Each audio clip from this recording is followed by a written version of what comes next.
President Trump is having a cabinet meeting.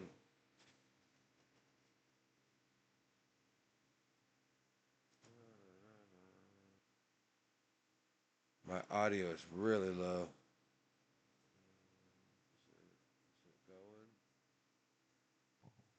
Is it going? There we go.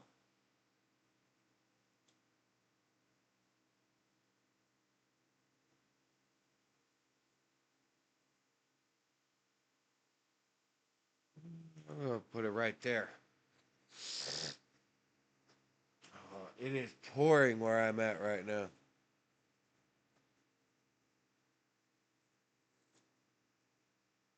And it makes you wonder how the stream will go.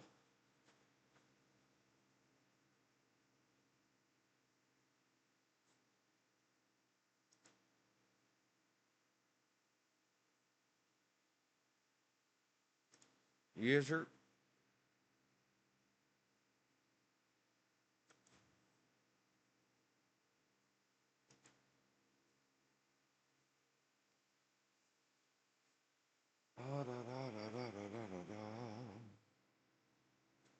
wonder what the cabinet meeting's about. It just says President Trump participates in a cabinet meeting. That's it. That's all the info we're allowed to have.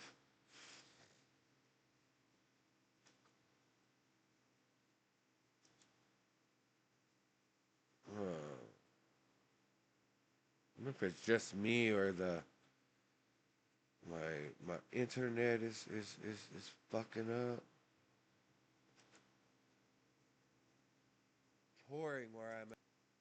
Yeah. All right. Good audio. Good audio.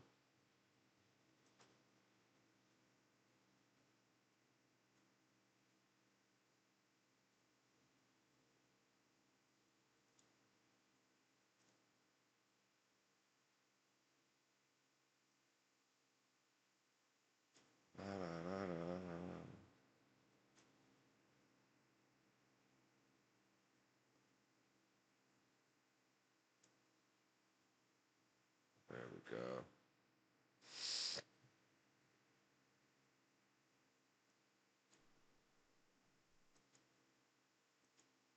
All right. Well, I moved it to where it should work properly. Make sure there's audio. Hello, thank you very much. Very low key. You all ready? Nice group, big group. But I want to thank you all for being here as we prepare to celebrate Labor Day when we honor the incredible hardworking men and women of our country, which is doing very well, I have to tell you. Every policy of the Trump administration is designed to lift up the American worker, promote great paying blue collar jobs, and to rebuild the industrial bedrock of our nation. It's also obviously for great defense. We have the greatest military in the world. We rebuilt it largely in my first term. Yeah. Some of it was stupidly given away to Afghanistan. For what reason? Nobody could figure that one. But it was still a relatively small amount of what, if you compare. The concept of what they did, however, is just incredible. But the country is doing well. We're respected all over the world like never before, probably. We went to NATO, as you know, and they went from 2% to 5% of GDP. Nobody expected that, and the difference is they didn't pay the 2 and they paid the 5. So, and as you know, we are selling a tremendous amount of equipment to NATO. We're not spending any money, we're making money, but I don't want to talk about making. I want to talk about we're no longer involved with funding Ukraine, but we are involved with trying to stop the war and the killing in Ukraine. So we're selling missiles and military equipment, millions and millions, and ultimately billions of dollars to the NATO people, where I'm very friendly and we have a great relationship. But that was an amazing trip. So they're funding the entire war. We're not funding anything. I think it's an important point to make because a lot of people don't understand that. And we will continue to do that, and we're trying to get as much as we can for them. They want the American product. The American military product is by far the best in the world, and that's what they want to get. They have lots of options, but that's what they want to get. So we're the factories are doubling up and tripling up where they make the Patriots and other really, you could say defense and offensive weapons. The wages for blue-collar workers are now rising at the fastest rate in 60 years, which is so important to all of us around this table. The average American worker has already seen a $500 wage increase this year, and there's no inflation because there's been decreases, tremendous decreases with, thanks to Doug and Chris, some of the people, the great job they've done with energy. Thank you very much. And Chris, thank you very much. I see you down close to $60 a barrel, and you'll be breaking that pretty soon. And that has a huge impact. So we have groceries are down. Impact. Energy is way down. Energy is way down. It was $4 and $5 for a gallon of gas. Think of that for gasoline, and now it's probably $2.25. Oh, Some God, places no. It's $2. It broke $2 at a couple of locations in the South. In places like California where they charge such high taxes, it's higher, but it's still much lower than what it was a year ago. So energy's way down, groceries are way down, eggs are way down. Thank you very much, Madam Secretary. You've done a great 12 job. eggs where I'm at. The eggs were through the roof. They were 4 times higher $13.99 than for they've 12 ever been. eggs. And my I got first chickens, question though. from you people, well, what are you going to do with eggs? I said, what's the problem with eggs? That was caused by Biden, or whoever was operating the auto pen actually caused it, I guess, because I don't think he knew too much about eggs. Factories are booming compared to before I took office. Domestic auto production is going to be, it's going to be so thrilling in 2 years when you see the numbers, because they're building plants all over the country. They're all coming in because of tariffs. They don't want to build, they don't want to pay the tariffs. And if they build their plant here, they don't pay the tariffs. And they're pouring into our country, and you know about AI and you know about but the auto plants, that's the good old-fashioned stuff that I love. The auto plants are pouring into the United States of America. They're coming from Mexico, they're coming from Canada, and they're coming from Europe, all over Europe. And it's been pretty amazing. So factories are booming. And when they actually open, right now they're booming in terms of construction. This is something given to me by Mark Zuckerberg. And you'll see this is AI now. These are, I never understood. I said, well, because I built shopping centers, and for $50 million, you can build a very nice shopping center. So I never understood when they said $50 billion for a plant. I said, what the hell kind of a plant is that? Yeah. But when you look at this, you understand why it's 50 billion. So this is one he's building in Louisiana. That's just a square. Facebook, as people understand it to be. But look at that. That's the size of Manhattan. So that's superimposed over the island of Manhattan. It takes up a big part of Manhattan. I think they say 81% of Manhattan. So these are big things, and they're going Yeah, up. I don't agree with A that. lot of them are going up now. I don't know that big. Actually, Mark is building 4 of them, and others are building similar places. And when these things open up, I'll tell you what, our country, we're leading China now in AI, substantially leading China. And the reason is because we're letting them build their own electrical facilities. We would need double the energy that if you take all of the electricity that we produce right now in this country, you'd have to multiply it times 2. We or are going maybe the way 3. of RoboCop. 3 times. So 3 times more than we have right now for everything. To operate your toaster and everything else, okay? 3 times more. And the way we are able to succeed, because China goes out and builds these massive plants. They're right now building 58 coal, in this case, almost all coal-fired plants. And coal is back with this country too, by the way. There's a reason they use it, because it's good. It works for them. And we call it clean coal. We don't call it coal. We call it clean, even very clean coal. But we have coal going up. We have nuclear going up. Nuclear is very much in vogue now. It's safe and inexpensive and great. We don't allow windmills. We're not allowing any windmills to go up. I mean, unless there's a legal situation where somebody committed to it a long time ago. We don't allow windmills, and we don't want the solar panels that I was speaking with the secretary about, because they take up, thousands of acres of our farmland. You see these big ugly patches of black plastic that comes from China. And the solar is, I like solar in some ways, but for firing up your big plants, it doesn't work. It's very unstable, but it really takes up your farm. The farmers are saying, they're building these massive blotches in the middle of the fields all over the country. It's so crazy. It's so crazy. So we're not heavy into that at all. And windmills, we're just not going to allow them. They're ruining our country. They're ruining everyone. If you look at, I hate to mention countries, but you look at the UK, what's happened at UK, they have energy costs have gone through the roof. It's because of wind. They want to do everything, close up the northern parts of the country. They have oil, it's tremendous. And they closed it up, and I tell them, you're my friends, but man, you're going to have a bad awakening very soon. It's going to be very bad. They're ugly, they don't work, they kill your birds, they're bad for the environment. And if you look at them from a house, your house is worth less than 50%.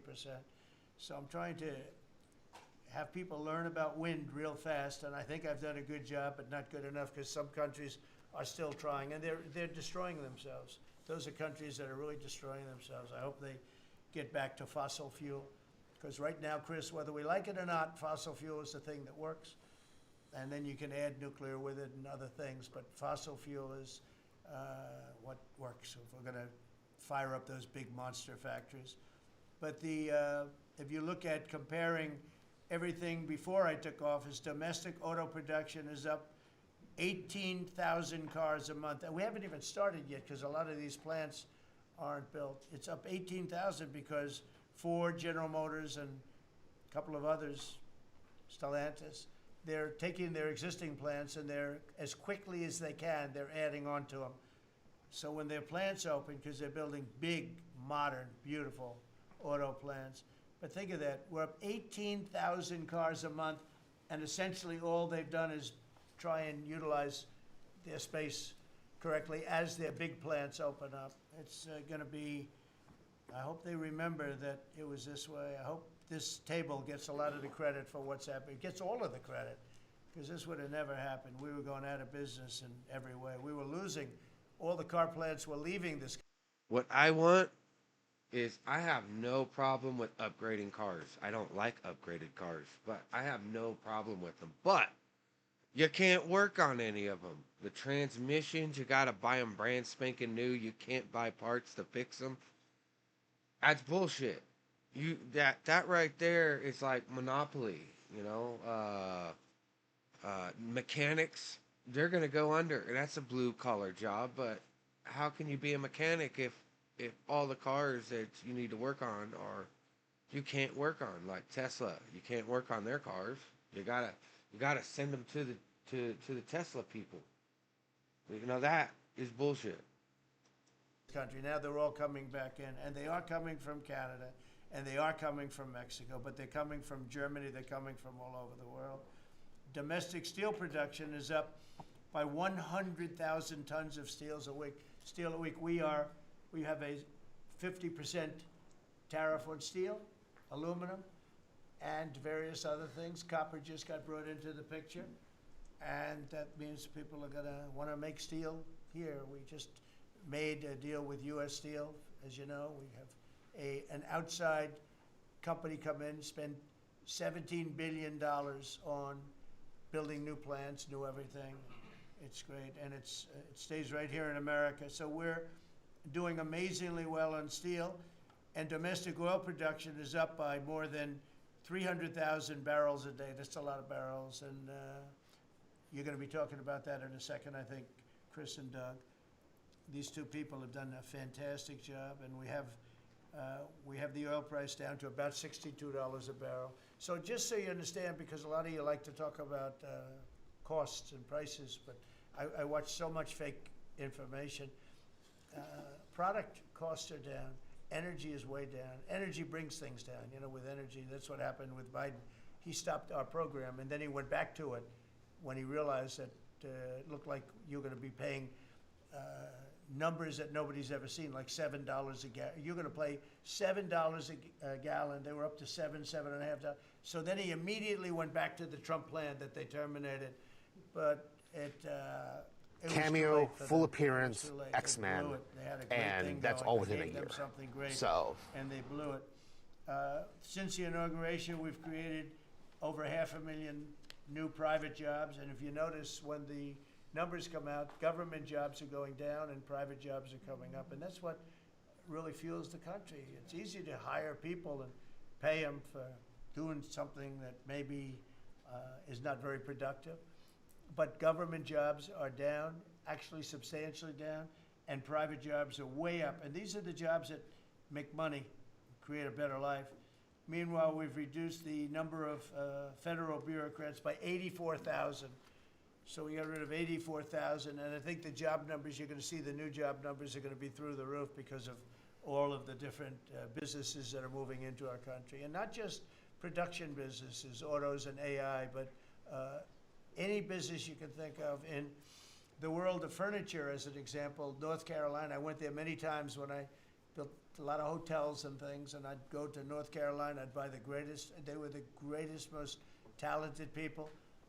And then China came along and took all of those jobs away. If they would have tariffed them, China wouldn't have taken any of the jobs. But we had presidents that, honestly, and I like some of them, but they didn't know what the hell they were doing from a business standpoint, from running the country. And North Carolina, the most talented woodworkers that you've ever seen. I'd be there and I'd watch them. I'd say, I'd like to have a rail in that chair. Maybe can you fancy it up a little bit? How about this, sir? And it'd hand me a thing. It was like they were artists. They were unbelievable. And that business was stolen from us by others, not only China, but by others. All of a sudden, you're ordering your furniture from China. It was not even close to being as good, but they couldn't compete with it. If we would have said it costs 100% or 200% tariff, you wouldn't have lost one job. It's so sad. But we're going to rebuild North Carolina furniture and other places, South Carolina too, to a lesser extent. They make furniture, but furniture, we're going to put a very substantial tariff on. We've already announced it. It'll be done pretty quickly. And when that happens, everyone's going to start. I just tell you, North Carolina, go out and start getting the grandchildren and the children, start teaching them, because some of those incredible artists that I knew as young people, they're older people now, but they still have the talent and they have time left, but they're going to be teaching their sons and their daughters and their grandchildren, and it's going to be a beautiful thing to see. It's going to happen like magic. It's going to happen without question. It's not like, gee, I hope it happens. It's going to happen. The results of Ford that just announced it's going to create 4,000 new jobs, American jobs. Hyundai, 14,000 jobs. General Motors is moving production of the Chevy Blazer and Equinox from Mexico back to the United States where it belongs. Don't forget, we lost 55% of our auto production over the last 35 years. 55%. We were the auto capital of the world. Like there was nobody even think about challenging us. We lost 55% of it to Mexico, Canada, China, a lot to China, and other countries. And it's all coming back. We will be bigger. A couple of years, we'll be bigger than we ever were. We'll be more dominant. We'll be bigger. We make great product, too. We're starting to make really great product. We're going to be bigger than we ever were. We're going to be at the level that it was when we were the only one that really, we sold to the world. And we're going to be back selling to ourselves and other parts of the world. It's not going to be the same, but it's going to be equally as important as it was in the heyday 30 years ago. But we lost more than 50% of the automaking capacity. In fact, the unions, the auto unions, as you know, the top guy didn't know me, didn't like me, and now he likes me. He says, man, I can't believe what Trump has done. But the auto workers voted for me. They understood better than anybody else. The auto workers, the Teamsters voted for me. Teamsters are great. They all voted for me. No Republican has ever gotten the support of the Teamsters and the auto workers. And now the head of the auto workers, I mean, it's so amazing. I watch them on television there. They can't even believe what happened. And I told them all what was going to happen. We secured new market access for American agricultural exports all over the world. Our secretary is doing a great job. Thank you, Brooke. And we have negotiated historic trade deals with the United Kingdom, China, Indonesia, Vietnam, the Philippines, Japan, South Korea, who was here yesterday, and the European Union.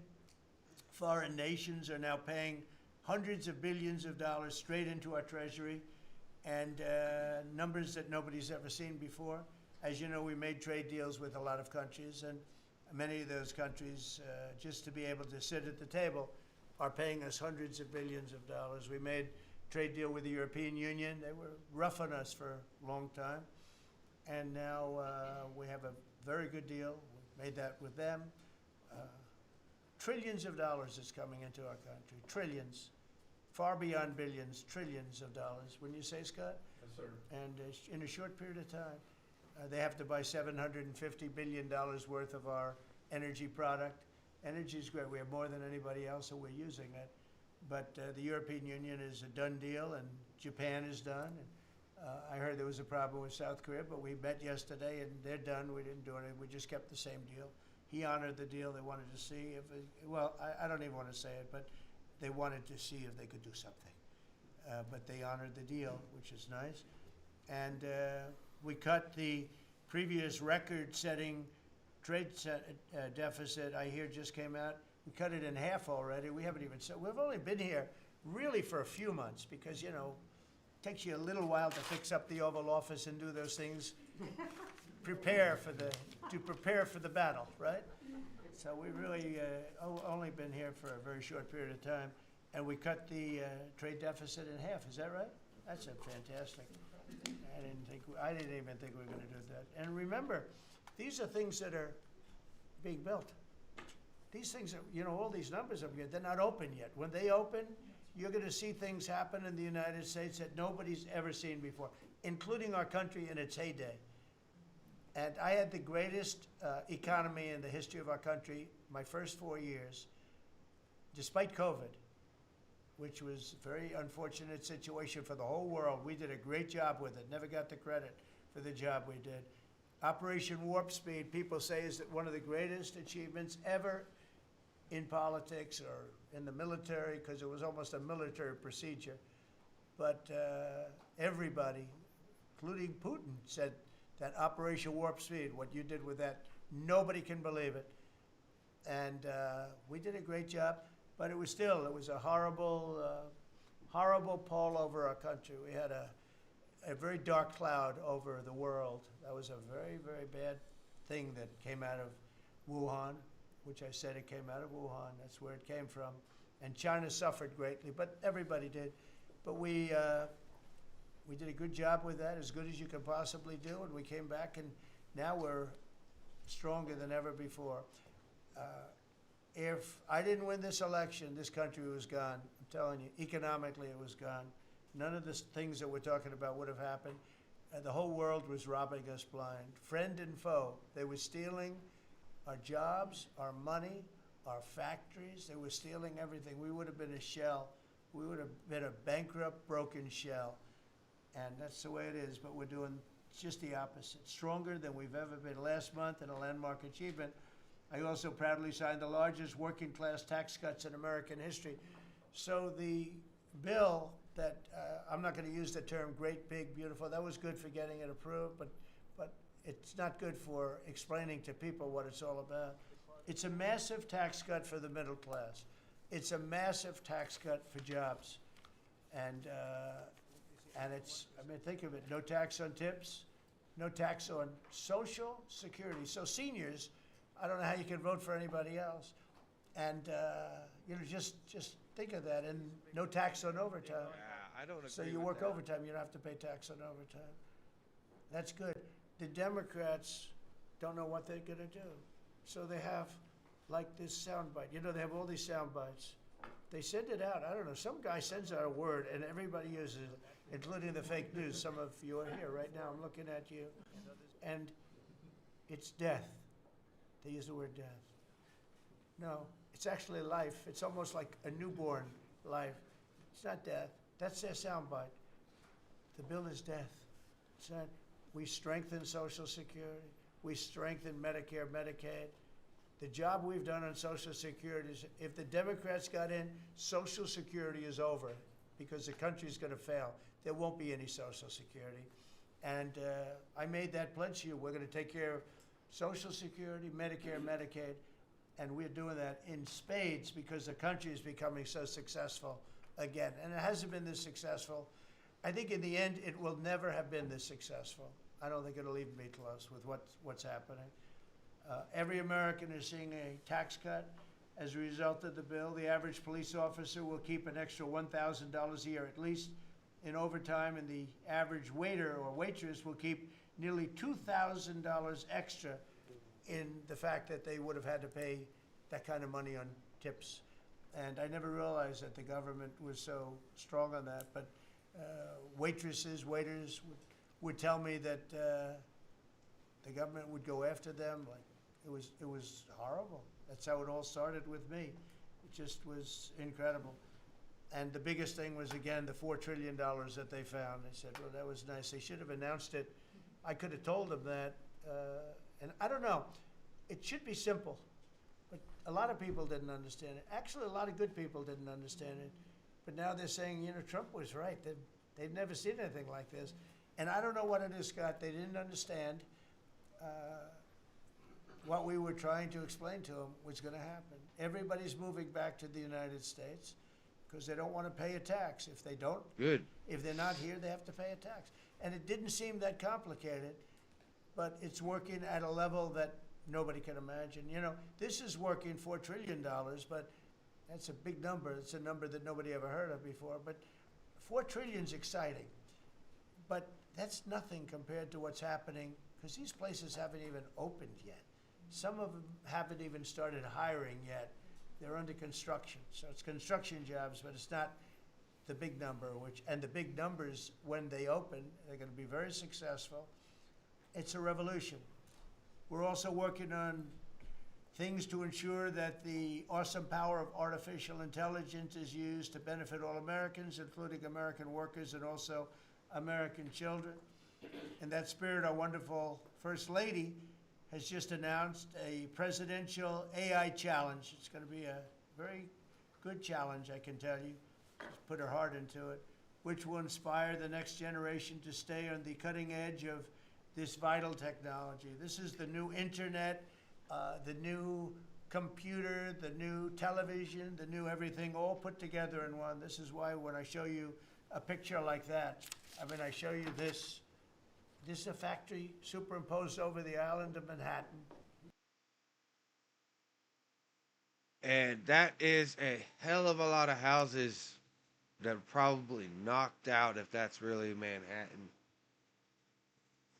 That is right there is the Terminator world and everything else. And you know, I don't know, man.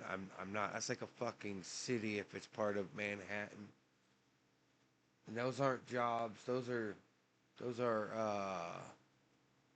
the only jobs that are now here are in this blue building. And we can charge and pay you whatever we want. That is bullshit. That is bullshit. I'm not down with it, man. It's just another step to fucking digital currency.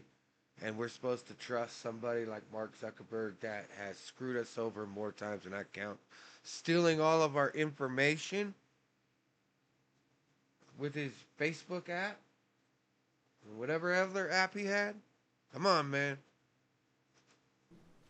And you have many of them being built right now all over the country, or soon to start. Some of them have started. This one has actually started. That I gotta say though, that's gotta be a military thing. That's gotta be a military thing.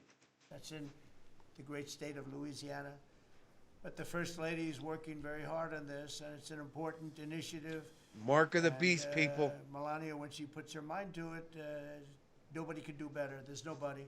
So every young person should go to AI.gov.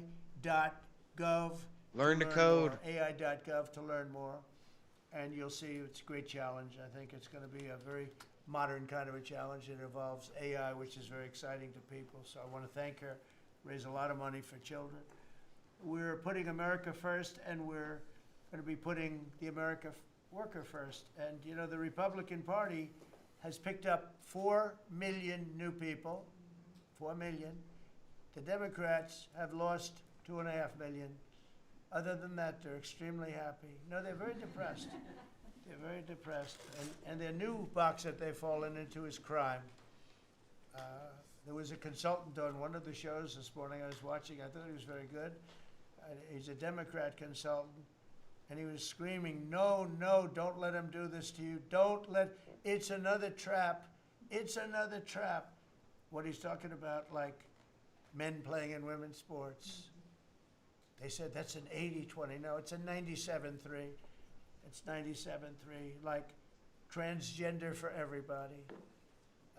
They fought for it. They're still fighting for it. I saw a guy today, a politician that you all know very well, fighting like hell for men playing in women's sports. You don't understand.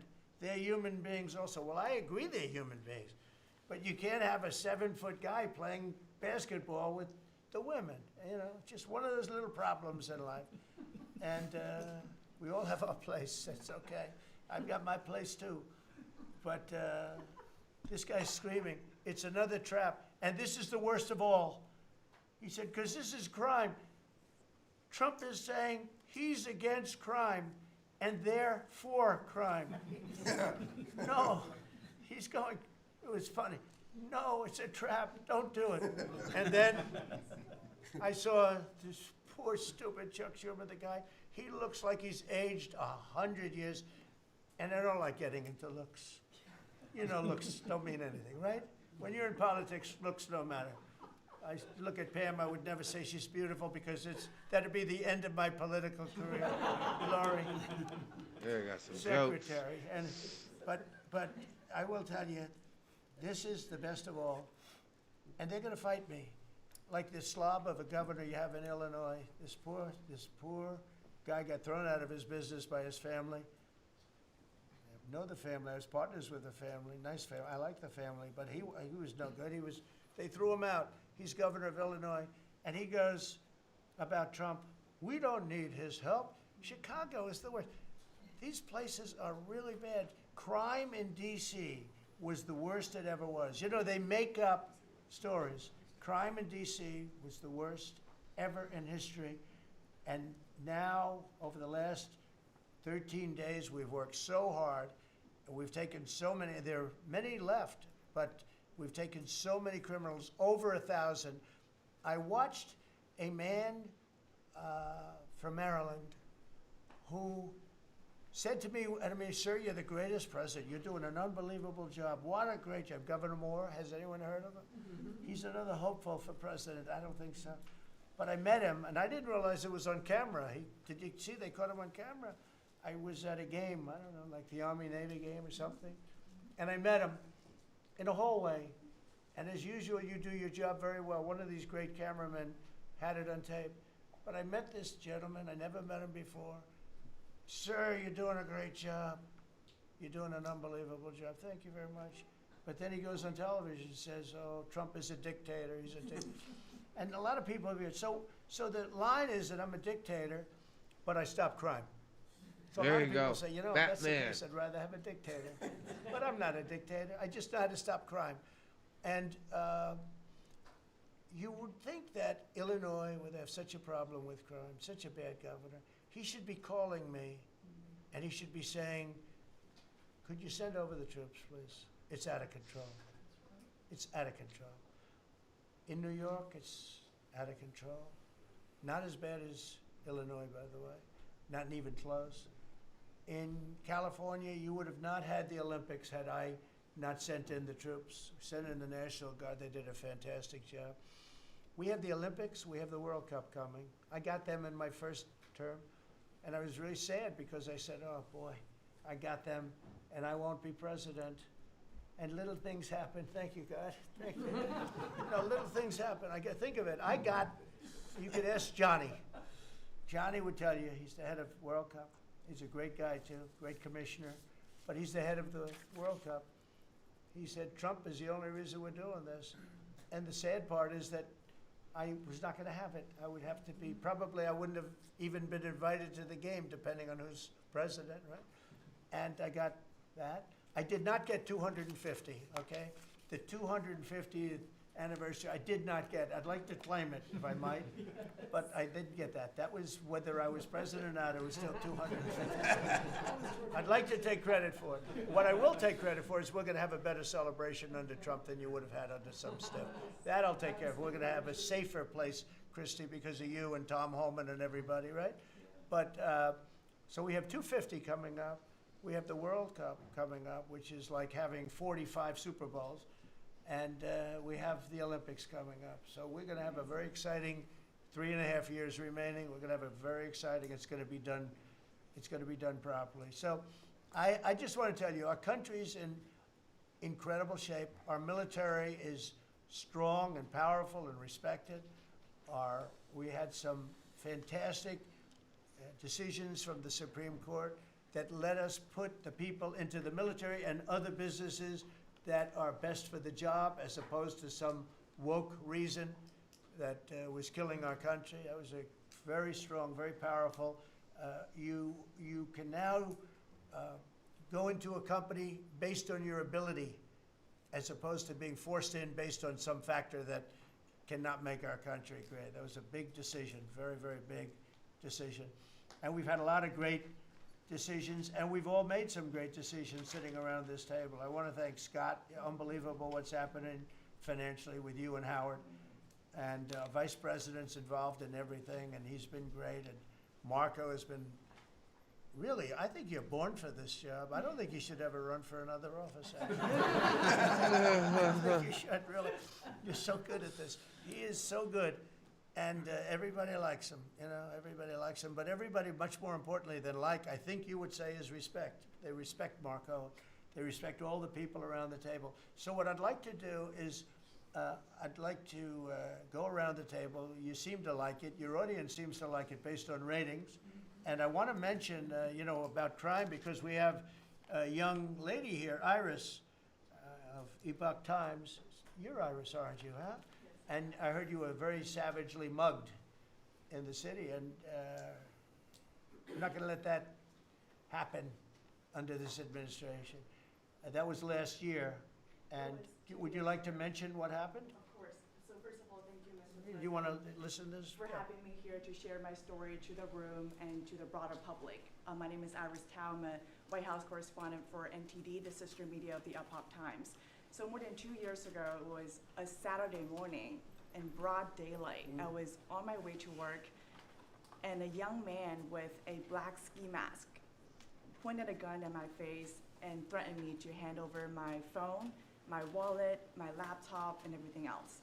And when I refused, he used the butt of his handgun to strike me across the face, in the cheek, or what some people call pistol whip me before running away. That And that has sucks. deeply traumatized myself and my family. Ever since, I've never dared to walk in the street of DC at night, ever, and my family was extremely worried. So, Mr. President, thank you so much for what you're doing right now, because being honest. such incidents involve not just me, but also my family. If he had shot me, I could have died right there in the middle of nowhere without my families or my friends knowing, at the age of back then, I think 23, just starting my career here in DC without even starting a family. But now I'm very blessed to have this opportunity So to. you had a gun pointed at your head, and you probably figured that he's going to pull the trigger, because these are animals that don't know what the hell, they couldn't care less. The pulling the trigger to him is a very minor event, and I'm sure he's done it before. So how did you, and you did refuse to give it, which Correct. would probably, maybe somebody would say that was not the right decision, right? Right, But my you friends refused, did but call I me understand crazy. that. And then he hit you real hard. Yes. It's really amazing that you weren't shot. That was, I'm very blessed, and that's why having this opportunity to stand here to share my story today. One, I'm very grateful for God for allowing me to still survive to this day, but also to Mr. President. Thank you for now making DC safer thank you very much. for us, for our families, for my parents, on my behalf of my parents, and now my baby on the way. Thank you so much. Oh, there you go. Yeah, clap for that. And there are other reporters and journalists, good people, and you don't have to say it, but that have also been attacked violently. And not violently, too, pretty badly. But, and I bet you see a big difference in the streets right now. and this is only 12 days, but people are telling me they're going out to dinner now. They haven't, I told the story of my friend, but I have a lot of friends that are going out to dinner all the time now in D.C., and they weren't doing it 12 days ago. They would never even think. One of my friends went out 5 times. It was 4 times the last time I told. Now it's 5 times. He said, I love going out to dinner, and restaurants are starting to open again. A lot of them closed because, nobody wanted to go into a restaurant. Nobody wanted to get to a restaurant or even sit in the restaurant.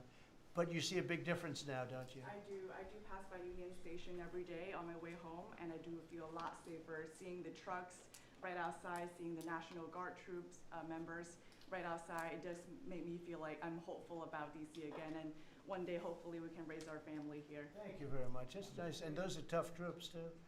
Those are not politically correct troops. We don't have politically correct anymore. We have tough guys, tough people, including some tough women. But we have tough people, and when you look at them, I tell you, they showed one scene where a bunch of Tren de Aragua guys or whatever, maybe MS-13, maybe MSDNC, okay? Because to me, they're worse. I think they're worse. MSNBC maybe is worse than Tren de Aragua. Real scum, real dishonest people. But anyway, they went into this gang, I think it was Tren de Aragua, Venezuela, and they weren't nice to this group of people. The gang was calling them sir. Yes, sir. Yes, sir. Get out of here. Get the hell out of here. You're no good. Get out of here. And yes, sir. Yes, sir. Yes. These are people that beat up people all day long. And they're calling these soldiers, that's what they are. They're real soldiers. There's no games. I said, you don't have to be politically correct.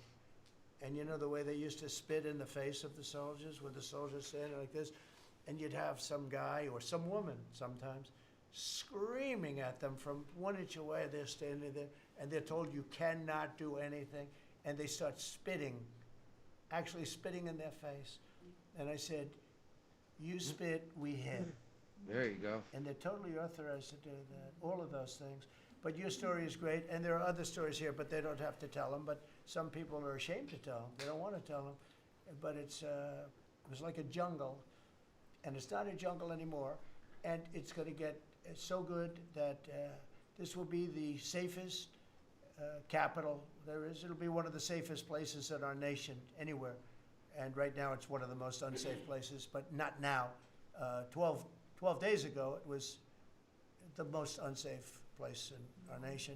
And they have to stop issuing false crime numbers because, I heard the mayor, and I like the mayor, fine. I don't care if I like her or not. If she did her job, I wish she were a horrible person who did her job. But she's probably nice, I guess. I don't care. I want her to do a job. But they issue false numbers. She said crime is down, before we got, now they can say crime is down. Crime is very much down.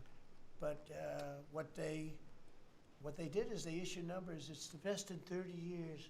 Not the best. It's the worst. It's the worst. It's much worse. And they gave phony numbers. And then they fired the man who didn't want to write the phony numbers. He got fired.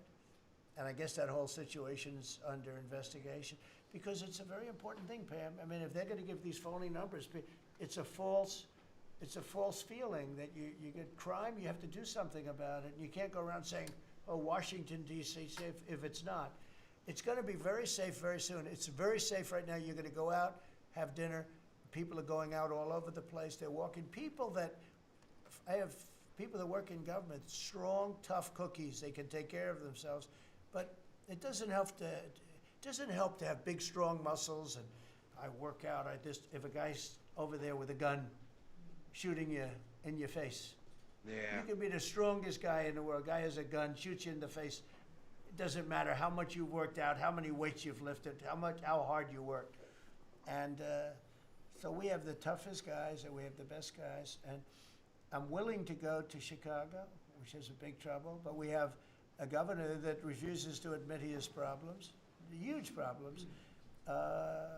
Baltimore, Wes Moore was telling me I want to walk with the president. Well, I said, I want to walk with you too. So If the government in like a state refuses to do something, isn't there precedents to like to accuse him of saying you're working with the people doing the robbing and the gangs and everything else that because you won't clean the city up, we're gonna come at you and arrest you. Someday, but first you gotta clean up your crime, because I'm not walking in Baltimore right now. Baltimore is a hellhole. And this guy, I don't even think he knows it. He's another candidate for president. Between him and Newsom, you got some real beauties, I'll tell you. But if we didn't go into Los Angeles, you wouldn't have the Olympics, in my opinion. You wouldn't have the Olympics. We went in, and the sheriff, the boss, said, thank God they're here. You could see his tape. He said, we were not able to control what was happening. That was the sheriff. And he said it loud and clear. And, they're suing us for going in and cleaning up crime. And yet their own sheriff said, on the first or second night, he said, we could have never handled. That was going to be, you were not going to have the Olympics or the World Cup, because that would be, there wouldn't be anything left. They shouldn't have lost 25,000 houses. The water was turned off from the Pacific Northwest. And I was after them in my first administration, turn on the water, turn it on. Nobody could have believed this could have happened. But they had no water in the fire hydrants. They had no water in the sprinkler systems that people put up in their ceilings. There was no water. And yet we have tremendous amounts of water. They send it all into the Pacific Ocean, trying to protect a certain little fish that's not doing well, because it doesn't do well without water either. And it shouldn't be protected because it shouldn't be a protected species. But I think that's actually just an excuse. I actually think these people are sick. There's something wrong. So we send hundreds of millions of gallons of water a day into the Pacific Ocean. They turn a valve, and the valve heads out, and we turn the valve back. I actually had to do it using force. We turned the valve back, and now they have water, but not as much as they should have, because they should, and I'm telling Gavin Newsom by this conversation right now, turn the rest of the water on. Turn it on. So things are done that are so sad in this country. Lack of common sense. I like to say the Republican Party is the party with common sense. We're smart, we're sharp, we're this and that. They're smart, but they're radical left people. And they can't help it. They're very smart, but they're radical left, and they're destroying our country, but they're not going to destroy it anymore. So we picked up millions of people in the Republican Party. They lost millions of people. And I think we're going to do very well in the midterms. And I just want to say one other thing, and that's medicine. The cost of medicine all over the world is much cheaper than the United States, because for years the world pushed us around, including our friends. And you go to Germany, you go to England, you go to different places, and you go to a store, and it's sometimes 10% of what we pay in the United States, because they said, nope, we're not paying any more. You charge the United States. This went on for 25, 30 years. And I invoked favored nations. I said, I want to pay the same as they're paying. And Bobby Kennedy is doing a good job, and Dr. Oz is doing a good job. And I asked them, other than the basics that they're doing on autism and other things, which we got to solve that problem because it's crazy what's happening, it's out of hand. But this is the most important thing that can be done, is favored nations, Bobby. And we're not talking about a 25% cut or 50. We're talking about a 1,500% cut, because people go to Europe to buy drugs, and they come back with drugs, prescription drugs, normal, I don't mean the bad drugs, I mean prescription drugs, because you can buy them for 10%, 15%, 20% of what. So they're going to go up in price. And I told the countries, and I get along good with all of them. I mean, you could ask I get along good with all of them. But I said, I told them, I said, you're going to go up a little bit, because it's the world. It's the world. So more people in the world than we have. We're going to go down a lot, and they're going to go up a little. And it's called equalization. We're going to have equalization. So we pay the same price as the lowest drug sold anywhere in the world. And I think, Bobby, that's going to happen pretty soon. The companies are ready for it. they had to go for years. I was with a very great gentleman from Eli Lilly. I think he's an incredible executive. I mean, I'll mention the company and I'll mention him because we had this argument my first term, and then we had it in my second term. In my second term, I wouldn't stop until I won the point, and he threw up his hands. He says, "You're right, I can no longer defend it. I can no longer defend that a pill that's made by Johnson & Johnson in a factory, in the same factory in the United States versus a place in Europe or other places, including Canada, by the way, you could buy it for 10% or 15% or 20% the cost of what we're paying, where we'd pay 5, 6, 7 times more money."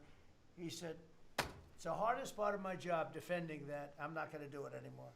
I'm saying that we have to get down to business. And that's a Good. great company. He's done a great job, and I appreciated it. And it really broke the ice because they were sending, well, we have to do research and development. Well, you have to do it for Germany and all these other countries too. Well, they think the United States should bear it. I mean, I heard this stuff and I finally said, it's over. Now, you have to have somebody that can get these countries to do it. I told them, if you don't do it, we're going to charge you a 25% tariff on everything you send into our country. That's much more money than what we're talking about. Then we have to get the drug companies to do it, and they'll do it because we have tremendous power over the drug companies too. So we're going to get it done. I just hope we get it done fast, Bobby, because this thing should go fast. But we're going to get the cost of medicine is going to be 1,000%. Think of that, not 2%. And I just tell this last story. When I was in my first term, in my last year, I was so proud of myself because drug prices went down for the first time in 28 years under my administration. You know how much it went down? 1/4%. And I was so proud of that. And I held a news conference, I think you'll be able to find it, congratulating myself and my administration because for the first time in 28 years, drug prices went down 1/4%. That is tiny, but it still went down. And I thought it was great. And then I realized, you know, it's a very complicated business and formula. You got to be very smart. I said, we're really getting ripped off by the whole world. The whole world is ripping us off. And what happened is I got on this kick, and I got the drug companies to agree, and I got countries to agree. And they're not agreeing because they think I'm a nice person. They're agreeing because I will put charges and costs and tariffs onto them that will be many times more than what they're going to be paying. Yeah. So the companies are there and the countries are there, and we got to get it done, Bobby. We got to get it done, and we're going to have the biggest price of it. Now, that's going to lower Social Security, Medicare, Medicaid. This is going to lower everything because drugs go for everything. It's going to have the biggest impact, I think, of anything that can possibly be done.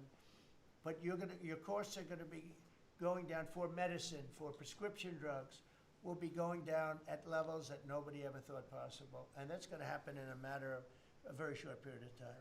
And we're all set with.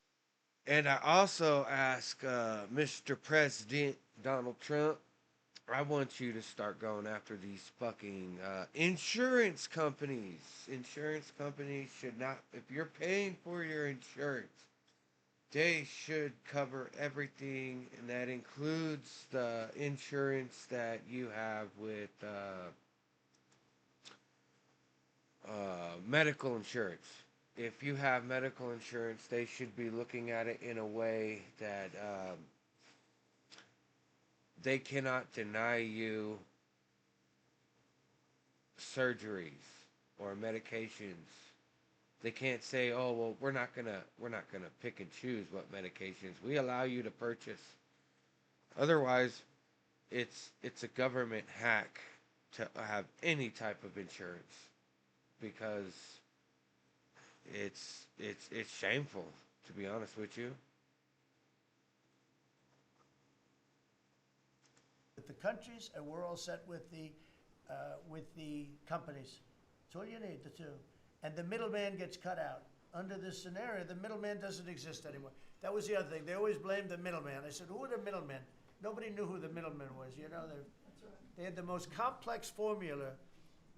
It was genius, but they didn't get away with it. So I'm counting on Bobby. Do you want to start, Bobby? Maybe we'll start with you. You can start with that and then go on to what we're talking about.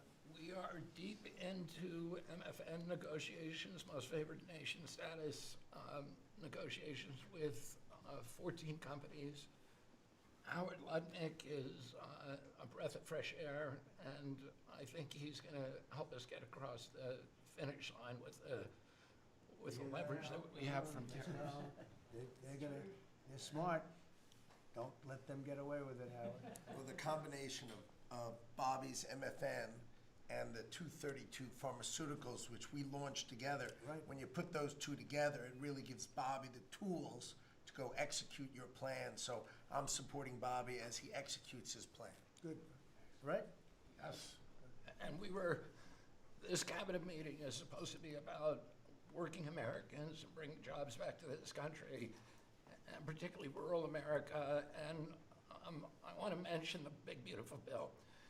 Right now, we spend 7% of Medicaid dollars on rural hospitals.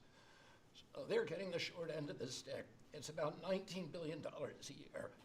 Under the Rural Transformation Program, we give them an extra $10 billion a year. So we're raising an infusion of cash to rural hospitals and rural communities by 50%. It's going to be the biggest infusion in history, and it's going to restore and revitalize these communities. And we can't survive as a nation if we don't honor our rural communities, which are the source of our values, our virtues, our character, our economy, our food. And you are bringing that back. You are bringing those communities back. I wanted to talk, because you mentioned the wind farms, we now have an interdepartmental coalition, a team, which is Doug Burgum and Howard Lutnick and Chris Wright and Pete Hegseth. We're all working on this issue. And Lee, sorry, Lee. We're all working together on this issue. We're meeting together. There are right now 11 wind farms planned that were launched during the Biden administration. Between Maine and Virginia, it's 1,130 towers. These towers are twice the size of the Washington Monument. The blades on them are They're massive. It's so crazy. the Go ahead. blades are 350 feet long, one blade. One of these blades blew up on Nantucket last summer, and the water was filled with shards of glass, of sharp glass, so it was dangerous to swim. They had to close the beaches, but they have indemnified themselves so the local communities can't sue them. None of these projects are bonded. If you build an oil derrick in the Gulf, you got to put a bond down. There's no bond for dismantling them, and that's one of the tools that Doug is now using to challenge some of these projects. None of the cost of energy from these projects is 39 cents a kilowatt hour. The average cost in this country is 17 cents per kilowatt hour. And natural gas is 3 cents. Right. So it is the most expensive energy. I've been representing commercial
80% of the insurance industry, which has agreed to, for 80% of diseases and injuries, give immediate pre-authorization so that when you go to your doctor's office and he prescribes you a new knee or whatever it is, you will immediately know whether your insurance these projects. It's 39 cents a kilowatt hour.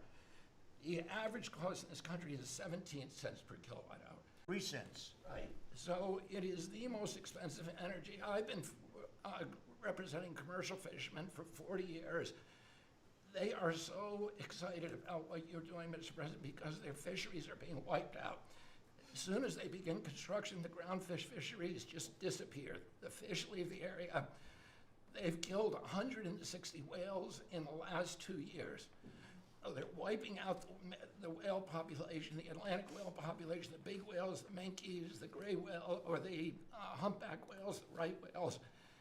And you are going to save the whales on the East Coast because of this. You're going to save these economies that are based upon commercial fishing. I'll say one other thing about fishing. We are now, the South Asian nations are now dumping shrimp on our country. The shrimp is heavily contaminated. We just stopped a shipment that was contaminated with cesium-157, which is radioactive. They're farming these shrimp. I wonder if that's the shrimp that went to Walmart. Bunch of Walmart places had to get rid of their shrimp because it was contaminated. And they use bactericides and antibiotics and all kinds of chemicals, and the shrimp are so contaminated that the European nations won't take them, so they're dumping them all here, and they're putting out of business. We have the most sustainable, highly regulated fishery in the world. What our fishermen do is a good thing. And all the trawlers in the Gulf and Alaska are being shut down because we're getting shrimp dumped here. So we have now increased FDA inspections of shrimp to make sure that Americans are not buying and eating contaminated shrimp and putting our shrimpers out of business. I talked just very briefly, we have an historic agreement on pre-authorization. We brought together 80% of the insurance industry, which has agreed to, for 80% of diseases and injuries, to give immediate pre-authorization so that when you go to your doctor's office and he prescribes you a new knee or whatever it is, you will immediately know whether your insurance company is going to pay for it. This is an historic agreement. People have been trying They to should do pay it for it decades, regardless. And we, because of your leadership, brought the insurance industry together and got them to voluntarily agree to do this. Similarly, we made another historic agreement with personal health records. The 60 biggest tech companies in our country have all agreed to allow Americans for the first time access to their personal data, which they own, which these companies have been monetizing without permission. You're going to be able to see by next year all of your health records on your cell phone. It's going to save lives. It is going to fuel an infusion of technology into that space where people can access those records. They can compare their diet to what they personally need, and we'll have personalized medicine. We are doing price transparency. You passed this during your first term, and then the Biden administration refused to enforce it. We've now brought at HHS, under your leadership and my leadership, more enforcement actions than during the entire 4 years of the Biden administration. So we're going to have that kind of price transparency. I'm working with Linda on forcing medical schools and the MCATs, the people who administer the MCATs, the people who do accreditations, to put nutrition into medical school education. Right now, 25% of the doctors in this country do not feel competent to give nutritional advice. 70% of diabetes cases can be reversed or ended if you just change people's diets, and the doctors don't know how to advise it. They only know how to prescribe the drugs. We're going to change that, so if you come out of a medical school under the Trump administration, you are going to know about diet. And then finally, most importantly, the Pete and Bobby Challenge. Get in shape. An update, I got 5 minutes and 48, it's 100 push-ups, 50 pull-ups, and you try to do it within 10 minutes. I got 5 minutes and 48 seconds. Pete beat me. I'm still bitter at that. 5 minutes 25. The cabinet leader is Scott Turner. Despite a dislocated arm. That's You good. got 5 minutes and 15 seconds. I'm waiting for reports from the rest of the cabinet. The only exemptions currently existing is if you can hit a 50 at Bedminster, which President Trump did with Bryson DeChambeau. So he's the only one exempt in this room. Everybody else will go to court. That's great, Bobby. Bobby, autism, if I could, just, I don't want to go too long because we have a lot of people, but the autism is such a tremendous horror show, what's happening in our country and some other countries, but mostly our country. How are you doing on that? We are doing very well. We will have announcements as promised in September. We're finding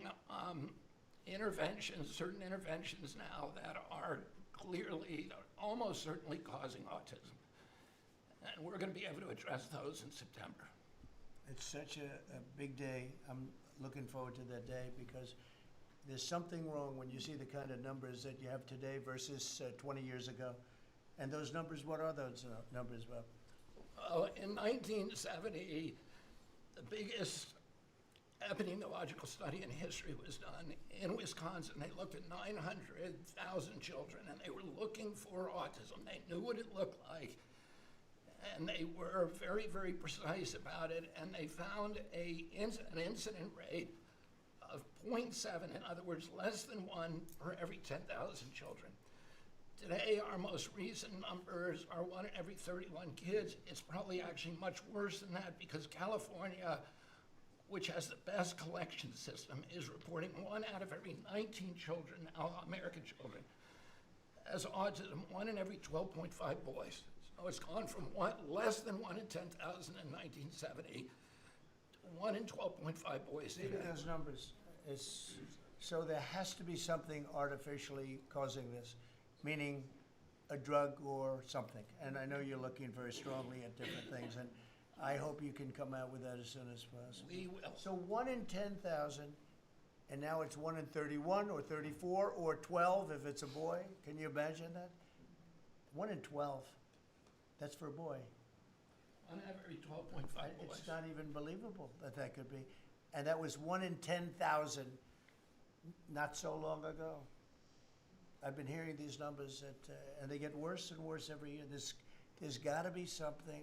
I think there's nothing, including favored nations and everything else, there's nothing that can be, if you can find out the reason that that's happening, and I know we're gonna do some things. I think it's, We will I think, have that I answer think for we, you. I think we maybe know the reason, and I look forward to that press conference, to be with you in that press conference. That's gonna be a great thing. Thank you, Bob. You're doing a great job.